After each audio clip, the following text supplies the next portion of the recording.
Another sleepy vlog, lacking enthusiasm. I'm gonna do another video game vlog, kind of a lot about the topics I usually talk about video games, kind of like the destruction of fighting games, sort of. But I'm gonna try to come at it from a different perspective, although reaching the same goal.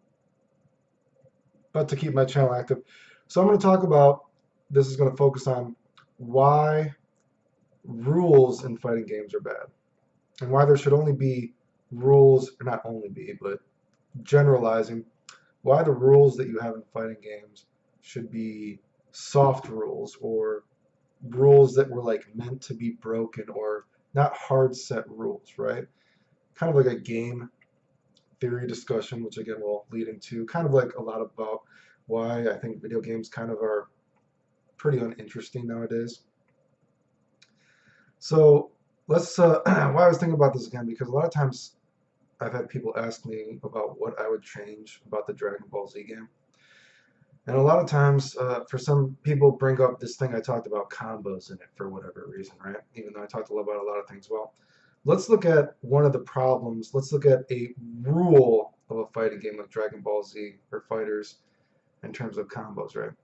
There's a sort of rule that you can combo the guy for about 10 seconds, right? Generally speaking, and then once you get to 10 seconds, you got to pick how you want to finish that combo because you're at the point of no return, and the dude, any excuse you give the dude is going to tech, right? That's kind of like a general rule, right? This is a fucking terrible rule, right? This is a rule that was not given workarounds, right? This was not a rule that was given like, oh, but if you tag, because it's a tag team game, you should be able to do longer combos with tags. Not like you get a little bit of extra time. No, this is anything you do, you get 10 seconds, right? This is absolutely fucking terrible and almost, I think, a shameful way of programming the game because let's just look at it something like, okay, say, I don't know, say they do Vegeta's assist or whatever fucking assist you're doing, right? However many frames this attack hits, right? Imagine you're doing a combo and you start the combo right when Vegeta's assist hits or any assist hits, right? Then you do your one combo, right? Now imagine because the game is hectic and it's a tag team game, imagine like, oh, you're scrambling in neutral. You notice the Vegeta assist or whatever the fuck assist is hitting, then you run in to combo the guy. Well, technically, even though the very first hit was still Vegeta's assist or whatever the fuck it was, because you had to run in and you wasted some frames running in to hit the guy, the very exact same combo might not work. Do you get what I'm saying? So that is a rule that is terrible. That is a rule that is set in the game that makes you, it is a rule that is set in the game that encourages the player to play the game worse because it encourages the player to play the game suboptimally and play safer, right? How you could even argue that this is not a terrible rule of a video game is beyond me. I guess you could say some galaxy brain will. If you were really smart, you would be able to count the frames that it took you to run to the guy and then combo guy, whatever. So it's actually more advanced, but I just say, fuck you, Jimmy, go back home, right? So I don't know. But anyway, that's a terrible fucking rule to a fighting game, right? Let's look at another example of like rules in fighting games, right? Let's look at one of the biggest flaws of I think the Marvel game, the recent Marvel game, in which I didn't even continue making videos for because it's just so boring. Again, I don't know the exact frame data because I'm not a frame data monster. I don't. Like I said, any of those tournaments I used to win as a kid, any of these combo videos, I don't like look at frame data unless I absolutely would have to. So I don't know it offhand, right? So I don't know the exact frame data or where the fuck it was, or the scientific whatever it was of the recent Marvel game. But generally speaking, around when you get to Half Life, the rule of the game was again, once you get to around Half Life, no matter who you are, the dude can tech no matter what, right? Now, there's almost a rule or a thought in this that, on one perspective, like the recent Marvel game, is actually kind of interesting because, God, I made videos for it, but I'm kind of like, I only played it a little bit. I think you got like a sliding knockdown that you could combo off of, like a hard knockdown kind of thing, and like a wall bounce, right? So in a way, there's almost kind of like a rule set in place where every character, in a way, you could almost think that every character, there's always a situation where you can get the max damage, right? No matter what you do. So in one sense, it's like, wow, this is actually an awesome rule, right? Because it's like every character has three different ways to extend combos, right? And every character can almost always do half life no matter where they are. But then this was like a rule that was not well thought out. This was like a rule that was put in the game that didn't have like all the pieces in it. It's kind of like you're just throwing stuff at like a checkerboard, or what is that kind of like? My English is terrible. What is that saying? You like throw something and you see if it sticks, right? And so on one hand, you're like, wow, this is awesome because no matter what you do, if the player is advanced, you think any hit you do, boom, you should always be able to get half life. But then when you actually play the game, you realize like, well, wait a second, it just doesn't work that way. Like this is like one of those thoughts like they didn't actually test. Do you know what I mean? And it's like, well, wait a second, if I can always do half life, I don't. It doesn't really matter to use these. Again, there's a rule that you always get three combo extenders. I don't know what you would call it. I don't even know. Again, I call things like Big Blue. It's a Big Blue Fireball and Guilty Gear. I don't know the fucking names of things. I just that's like a fireball. I don't know exact terms of video games, which sounds ridiculous because I play them sometimes. But anyway, so it's like you get three set, and it's like there's this rule that you get three different ways to like extend your combos, but it doesn't matter because you can only do half life. And a lot of times you don't need to use all the options given to you because, again, the rule is you can only get the half life. And then you get into like, so it's like, well, I could just do the simple combo. I can't make this rule set that they gave me advanced because the hard set rule cannot be changed. The most important rule of the game cannot be changed. You gave me three pretty cool rules of the game, three very free flowing rules, but it's a fake freedom. Like they gave you a rule of freedom when they made the game, but then they're like, well, you can't actually do it because there's a bigger rule than this that is a hard set rule that trumps these other rules that we gave you before. So again, there's this idea that's like it's a fake freedom, right?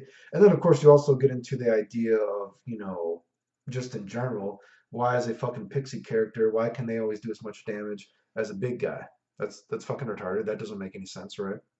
So that's fucking retarded. And then you have the idea that it's a tag team game. So why the fuck do I have to tag out when I technically can always do the same damage? Why the fuck do I have these? Again, it's like a green thing. It's like a green orb. It's like a custom combo thing. Was it Soul or Spiral Stone? I don't fucking remember. That's kind of sad, right? I didn't play Time, Soul. I don't remember what the fuck it's called. It's a green thing. It's a custom combo thing. And it's like, wow, I can do like a complicated combo.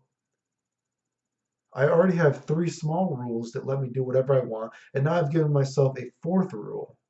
But there's still a bigger rule that trumps every other rules, and the rule is not a soft rule; it's a hard rule, and it's a rule that beats everything else. So it's like, well, I can do all this crazy shit, but then I could also just mash on a single button, and I'm always going to get the half life. So all these other rules don't matter because this most important rule is too important, and it's too big.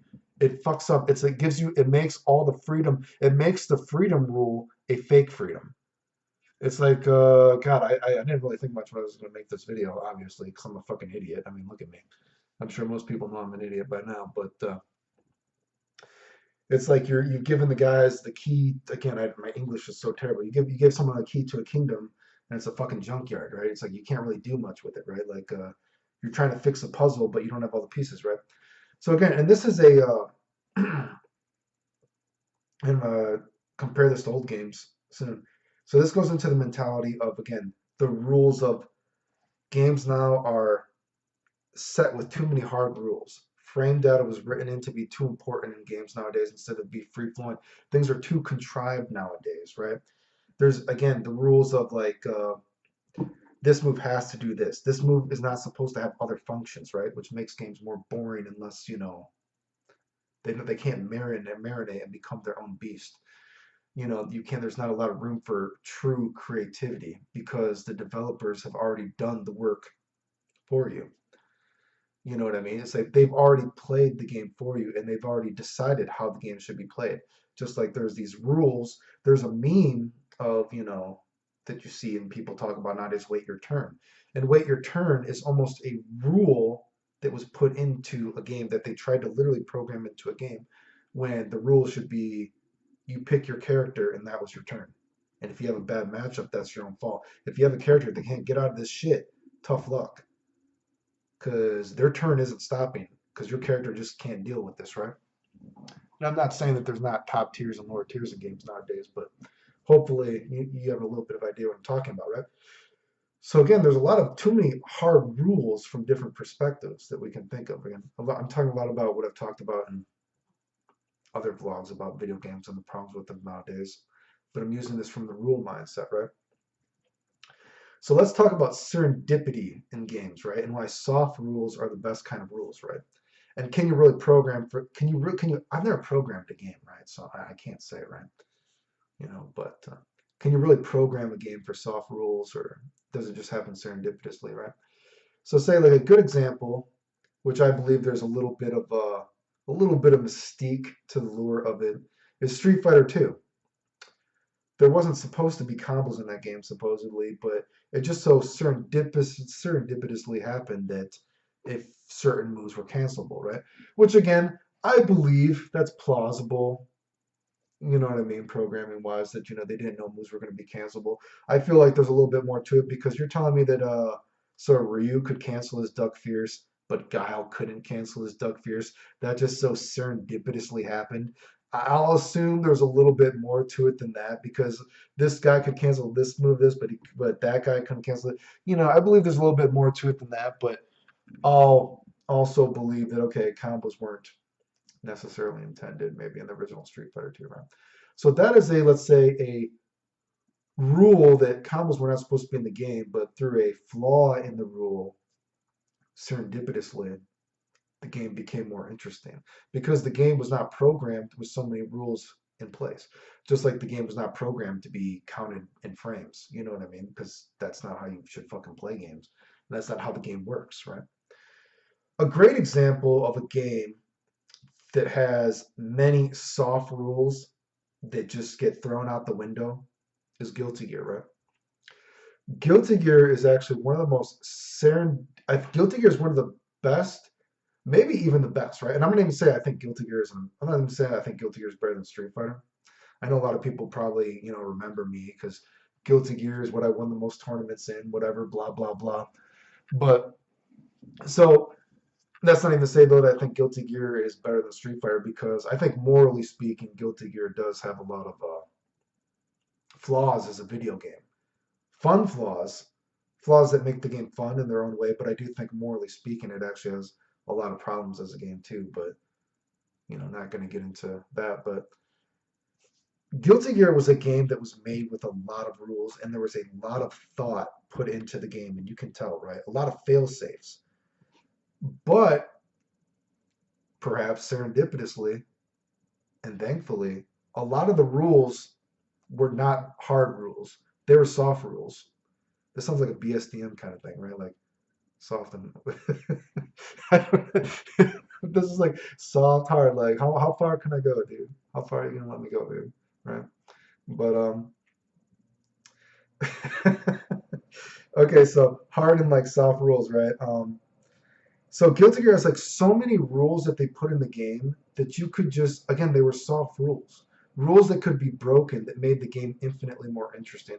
And I know I've talked about this before, and a lot of people probably don't even realize this unless they know me or actually lived back then. You know what I mean?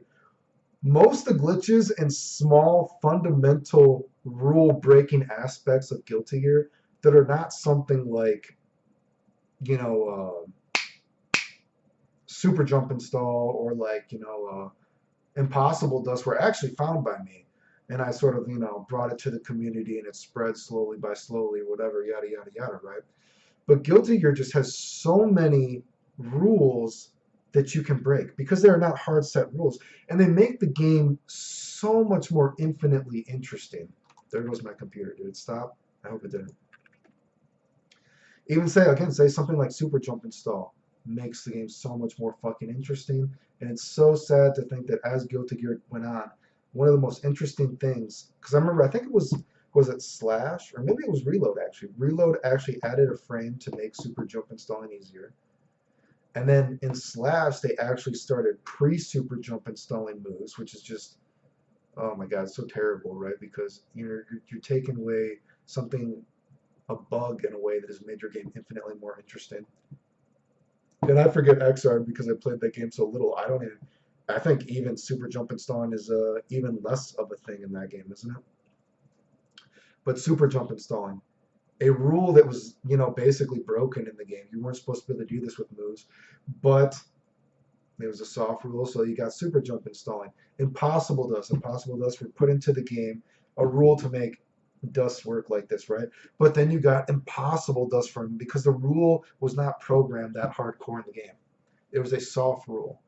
And just so, I mean, God, it sounds like I'm sucking myself off or something, right? But think about all the things about how you can make your attacks unblockable, how you can change the properties of your attacks with like dust, and you can get so complicated with how many fucking soft rules in the game that weren't supposed to be like that, right?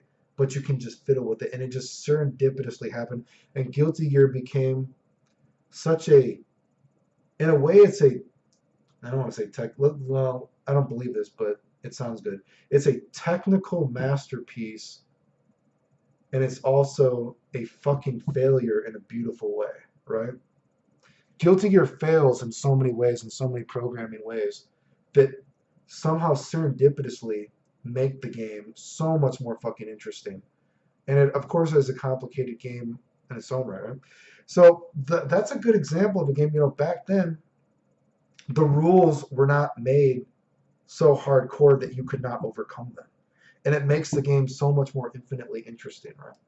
And again, this is again, I'm trying to get into like how predetermined games are, nowadays, right? And this is going into other things, right? So yeah, and this isn't to say that I think everything in Guilty Gear is good because I do think morally speaking there are gameplay flaws that I think are actually bad, morally speaking, if you believe in morals in a video game, which hopefully you get what I'm saying. I think some things are not programmed with the white, with the white, with the white, with the right mindset. But in general, Guilty Gear is a great example of a game that was given many rules that they failed, thankfully, to properly do. Of course, some bugs, in the game probably aren't that good. Like, some games, hurt that flaws probably hurt the game. Of course, the original Guilty Gear X or whatever, FTC didn't work correctly, that kind of thing, right? And of course, this isn't always the case for games because say a game that CVS2 in my let's take two rules in CVS2, right? CVS2, let's take the rule of C groove, the level 2 canceling, right? That was a rule that you could break because it was not a hard set rule that you could break, and that made the game so much more interesting. And I've said this before, some people give me credit for the Kim Infinite. I am not the person that found the Kim Infinite. That was the Cyrec team. They had the idea for that. I just found a way to make it humanly possible, and I showed that it could be done. So that's why I think people gave me credit for it. But again, I don't want to take credit for that. So I just bring that up anytime CBS2 comes out because I don't like taking credit for something that's not mine. And that dude gave me the idea for it anyway. So how fucking ridiculous would that be? I mean, I just found a way to do it. So, but whatever the case, that was a good example. That's a good rule being broken in CVS2 because that made the game more interesting. All those combos are much more interesting, right? They make the game that much better. Then you have a rule being broken like roll canceling. Roll canceling totally destroys CVS2. I know some people thought roll canceling made the game more interesting, but roll canceling was a rule that's so totally, that rule being broken broke so many other rules in the game, it made it terrible, right? Because the game just doesn't function anymore correctly. Moves that have certain rules, like DPs are supposed to beat moves. Well, a DP, the rule of a DP, DPs don't even function the same way because Blanca could be doing roll cancel electricity on your wake up, and that's going to beat your DP. Because that rule being broken changes the rule of every single rule. This move being able to stuff this move, it just changes the whole. It changes the whole thought of CVS2, and it just makes it. Ugh. I'm sure in some people's brain they think that it's a makes it more interesting from a some perspective, not my perspective. I think, I mean, geez, not that CVS2 was the most interesting game in the first place, I suppose, but that was just a rule. That's a rule that changes the entire game, and that's a rule. If they could have patched that out, or they could have changed it, I mean, that really fucking ruined that game, in my opinion. And again, how are you going to ban it though? A difficult thing to ban, but so that's an example of a game that had a rule that was broken that was good, and a rule that was broken that was bad, right? So that's what I'm trying to get into. Those were a couple of examples of God. I mean, I could give so many examples in so many games, right? I mean, honestly, but this video's already 20 minutes. So that's again getting into the thing that games being too contrived, too predetermined, and too pre-planned ruin the games, especially when the rules are too hard set. Just like the rules, we have rules of this move has to do this move has to do this move, this blah blah. We also have systems of the game. The system has to do this. The game has to work in this system, right? So it's not just, it goes through every aspect and like thought process of games now that really hurts it, right? So yeah, I don't know if you're. That's why games need. And can you really program a game to have like hard rules or soft rules? I don't know if you can necessarily plan for serendipity or serendipityless moments in games. I don't think you can necessarily plan like, hey, I want Clayton to find another broken shit in the game or some bullshit. I don't know. I want this dude to do this broken shit in this game, right? You know what I mean? Can you really plan for that? I don't think you can, but you can certainly plan. You can certainly not go the extra mile to make sure this rule cannot be broken. You don't have to go through, especially a rule that is so logically flawed as well. Do you know what I mean? So I think you can, like, take your rule with a grain of salt. Does that make sense? And it makes games more interesting. So yeah, again, talking about the destruction of games that are too predetermined and too pre-planned are bad, right? So keeping my channel active, I guess. I think the new Dragon Ball season comes out pretty soon. Again, I don't really care about super characters. I'm sorry.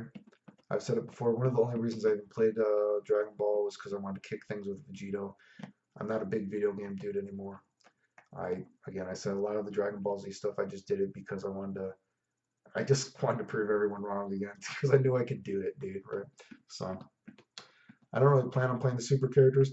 Maybe if anyone really wants to see me get a super character, maybe I'll let people do a vote. You can pick one, and maybe I would buy them or something. I don't know. I mean, if Gogeta comes out or something, I'm sure I'd get Gogeta or maybe Janemba. And of course, if they do other characters, old characters, if they change them, I'll fiddle with them. But otherwise, yeah, not a lot of plans. You know what I mean? So whatever. I'm probably gonna play Kingdom Hearts 3 if anyone wants to watch. If anyone wants to watch me stream that, I'll probably do that. I guess. Other than that, not too many things planned for games. Keeping my channel active while I slap my dad bod right here. Wait, I was gonna try to make a funny noise, but I couldn't do it. Anyway, keeping my channel active. Oh, man,